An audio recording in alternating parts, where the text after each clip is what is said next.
Hi అండి. మేకదబ్బ ఇలా శుభ్రంగా క్లీన్ చేసుకున్నాక కుక్కర్లో వేసుకొని 1 టీ స్పూన్ పసుపు వేసి 4 విజిల్ వచ్చే వరకు కొంచెం పక్కన పెట్టుకున్నాక ఆ తర్వాత టమాటా చూసారు ఇలా జీడిపప్పు మొత్తం మసాలా ముద్ద కింద ఆడేసుకొని పక్కన పెట్టుకున్నాక ఒక 5 ఉల్లిపాయలు సన్నగా తరుక్కొని 3 పచ్చిమిర్చి సన్నగా తరుక్కున్నాక స్టవ్ మీద పాన్ పెట్టి ఒక 5 స్పూన్లు ఆయిల్ వేసి ఉల్లిపాయ కొంచెం దోరగా మగ్గాక ఒక టమాటా సన్నగా తరుక్కొని ఉల్లిపాయ టమాటా బాగా మగ్గాక 1 టీ స్పూన్ పసుపు ఒక 4 స్పూన్లు మసాలా ముద్ద వేసుకొని బాగా మగ్గనిచ్చాక మీ టేస్ట్ తగ్గ సాల్ట్ వేసుకోండి.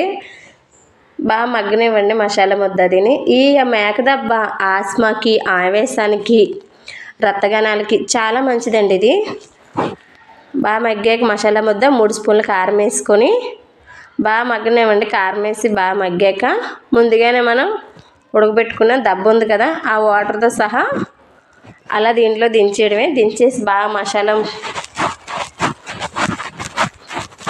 చూసారు ఇలా బాగా మసాలా కూరకు పట్టేలాగా కలుపుకొని బాగా కర్రీలా ఉడకనివ్వండి. చాలా బాగుంటుంది.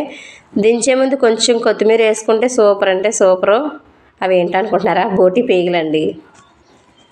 అలాగే నా వీడియోలు మీకు నచ్చితే నా ఛానల్ సబ్స్క్రైబ్ చేసుకోండి. నా వీడియోలు షేర్ చేయండి, లైక్ కొట్టండి. చూసారా కుతకుతలాడే దబ్బ కర్రీ మీకు నోరు ఊరుతుంది కదా. మీరు కూడా ట్రై చేయండి. మీకు ఎలాగొచ్చిందో నాకు కామెంట్ పెట్టండి. రండి అయితే మరి ఇంకెందుకు లేటు వేడి వేడి బిర్యానీలో తినేద్దాం.